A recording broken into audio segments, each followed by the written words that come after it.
Sekedar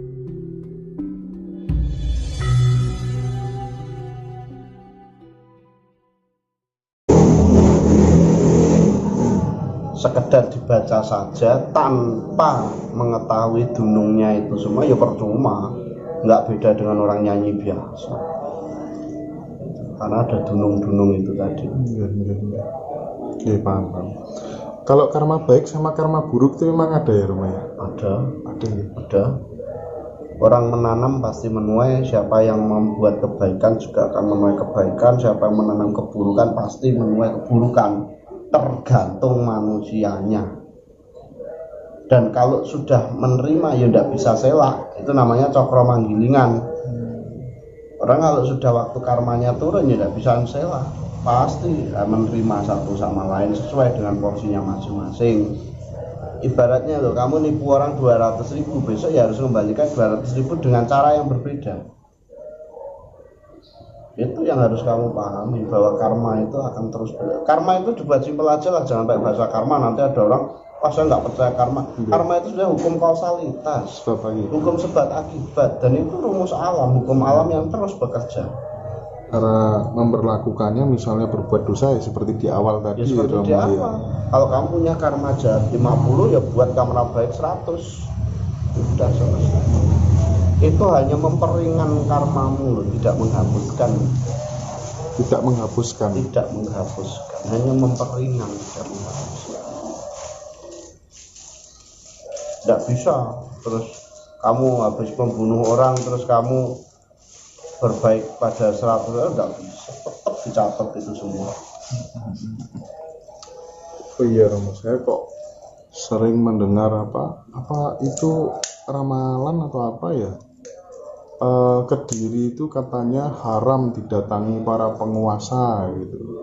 Buktinya memang presiden-presiden itu nggak berani menginjakkan kakinya ke Kediri. Ini kok apa leres loh? SBY melepir ya.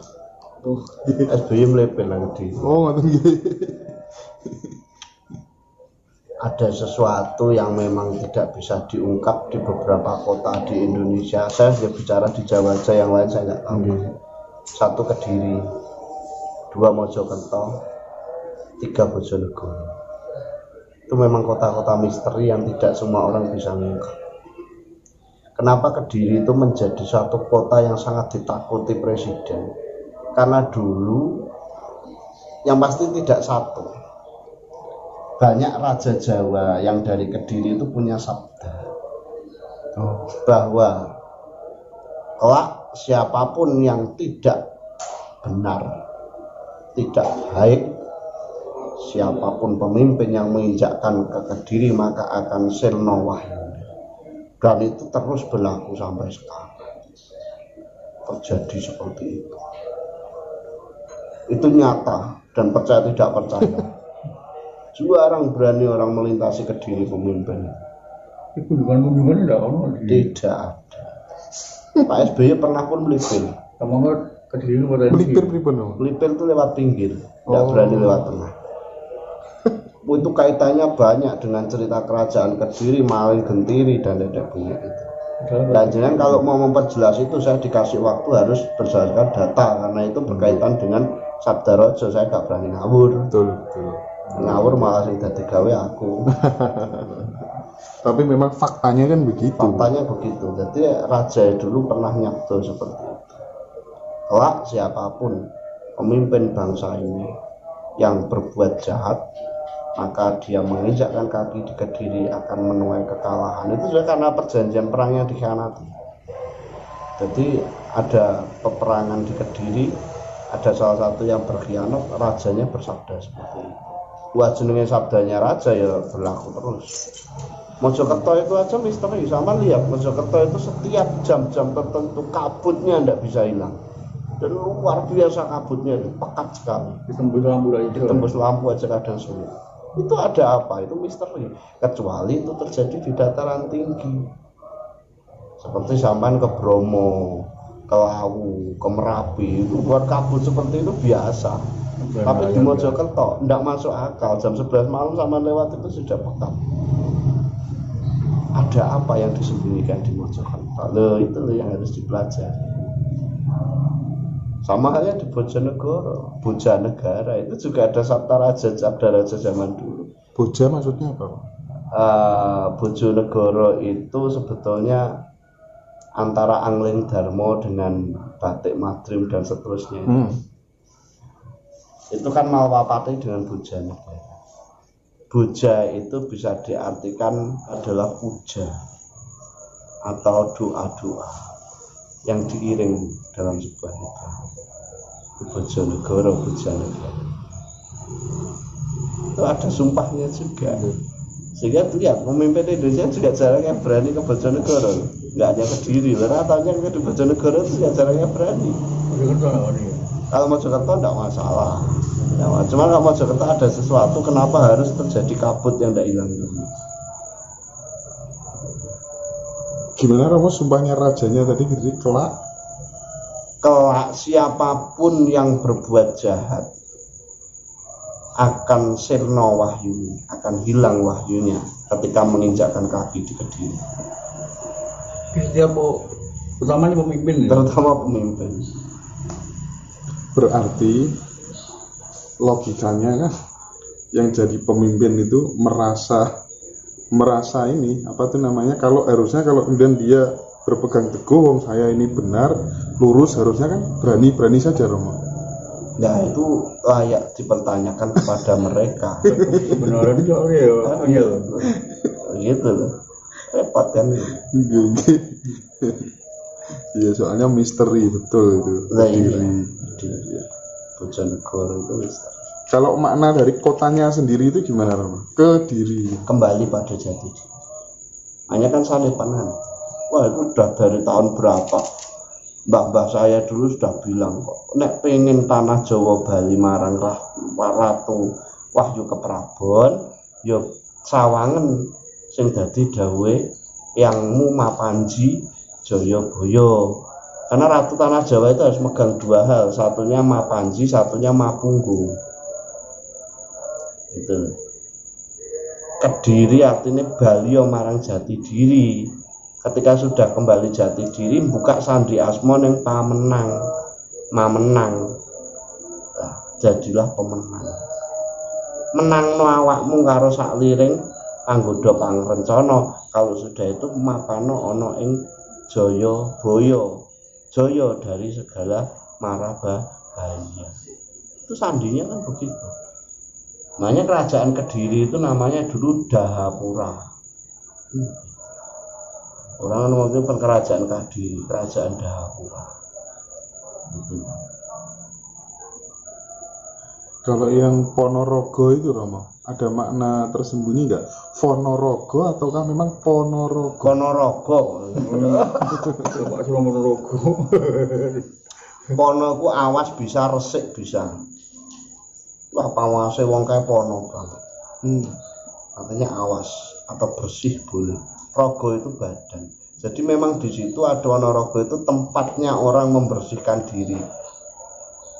Airlangga dulu membersihkan dirinya juga di Ponorogo. Raja-raja itu banyak yang mensucikan dirinya di Ponorogo. Oh, ngoten nggih. Terutama di daerah situs Watu Dukun, Pager Wukir Ponorogo. Itu situsnya masih ada kemarin. Yang di atas, dari bawah sampai ke atas itu. Itu kan di bawah ada sandinya, kura-kura, di tubuhnya ada tulisan dan tetek bunga, ada batu. Tadi Romo ngendikan soal Nogodino, itu pengertiannya apa, terus contoh mengimplementasikannya bagaimana? Ngeten lho Mas, tiyang Jawa niku enten sing diarani Nogodino, Nogotahun dan tetek bunga. Itu begini sebetulnya, yang menguasai tanah itu kan ada Sang Hyang Naga Antaboga. Gitu loh.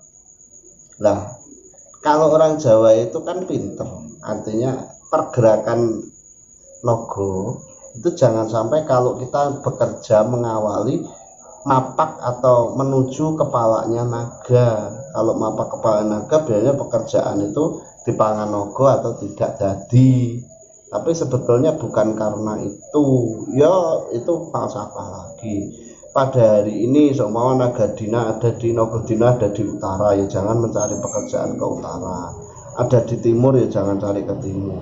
Karena di hari-hari itu rasi bintang mempengaruhi keadaan yang ada di jagat sebelah timur. Pergerakan bumi, bulan, dan bintang lagi tidak sinkron, tidak lagi bagus di bumi belahan timur. Ojo timur lah diweden-wedeni karo jeneng naga dina, naga tahun. Kurang lebih ya seperti itu saja. Nah itu diugemi sama mbah-mbah kita, termasuk kita orang Jawa itu diugemi gitu. Sehingga tidak berani nerak sapar wangke tali wangke naga dina, naga tahun. Misal saya ada urusan ke barat. Nah berarti itu harus caranya ngetahui sekarang nogo dinonya nogonya berada di mana, itu gimana Rom? Nah itu kan ada babonnya di primbon. Nanti kalau misalnya hari apa gitu ya? Aku anak nengdi kan ada semua. Okay. Saya ini bukan ahli petung, tapi setiap kali saya harus lihat petungan. Saya nggak hafal seperti orang-orang mbah itu tidak. Sehingga kalau ada kita Nagadina kok ana ngetan dhewe teko kulon, carane piye? Ya mencari solusi agar tidak menempuh jalur timur. Lah itu percaya nggak percaya kok nggak dijalani pun juga tidak masalah. Tapi kalau ada apa-apa ya jangan nyalahkan, hanya begitu saja. Jangan gitu. Nah sapar wangke tali wangke iki ra oleh digawe, nek gawe monggo. Ndak ada yang larang kan. Itu kan cuman kearifan mbah-mbahmu dulu. Niteni bahwa setiap tanggal sekian itu tiba sapar wangke tali wangke ra kena digawe karena apa? Situasi kondisi alamnya tadi tidak bersahabat. Kalau manusianya ya enggak tahu, manusia itu kepekaannya itu beda-beda. Kalau yang peka ya enggak mau, kalau yang enggak peka ya terserah. Kan begitu. Atau orangnya sudah bisa mengendalikan keadaan alamnya, ya monggo. Tidak kena ditiru itu, artinya orang memiliki kemampuan khusus. Sehingga untuk kalau kepepet betul biasanya ada namanya serono atau diserangani.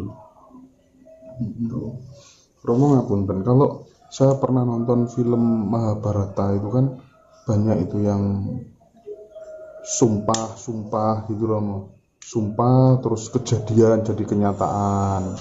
Nah zaman sekarang orang melakukan sumpah seperti itu masih bisa apa enggak Romo? Bisa, kenapa tidak? Bisa, seperti contoh istrinya para Pandawa, istrinya Puntadewa itu, siapa namanya itu? Dia tidak akan memakai kemben dan tidak akan memakai sanggul sebelum keramas darahnya Dursasana. Iki tak tes apa bojone ngono.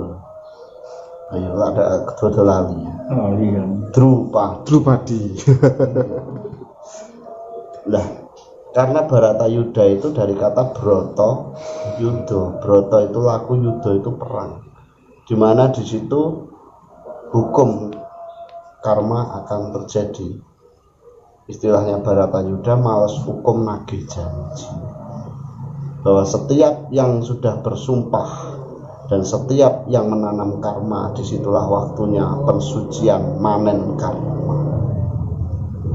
Nah orang sekarang pasti bisa. Makanya saya bilang ojo sok sumpah serampah, jangan semudah kata-kata nyepatani atau memberikan ucapan-ucapan tidak baik, terutama orang tua perempuan ke anak. Itu sangat bahaya. Karena apa? Sumpah itu kenapa sih kok saya sangat bilang harus hati-hati? Kok saya bilang percaya itu bisa? Ketika gelombang otakmu, gelombang hatimu, dan lesanmu sudah betul-betul memiliki kekuatan daya atau daya yang kuat, ngucap dibarengi alam, dicatat. Dan itu terjadi, tidak usah nangis. Makanya kadang saya tuh kalau lihat orang, wah mandar ora selamat, wah muga-muga kamu tidak selamat. Setelah itu orang itu kecelakaan betul, jebret, itu kamu suatu saat juga harus bayar loh. Pasti. Makanya saya nggak seneng ada kalau nyopir terus ada anak ugal-ugalan terus saya ucapin. Berarti kita akan misalnya ini. Ya kita ketanggungan karena apa doa kita diiyakan oleh semesta. Nyosot toh berarti kita juga kena efeknya. Iya. Dongakno dari. Kita mendoakan dan doa itu diiyakan oleh semesta. Sesuk ya kowe nyaur suatu saat kalau kamu terburu-buru, ndak niat bantel loh iki. Karena kita terburu-buru terus ada orang mangkel. Oh, cah ranggenang mandar nyosok. Kok nyosok ya aja nyalahno. Oh itu loh.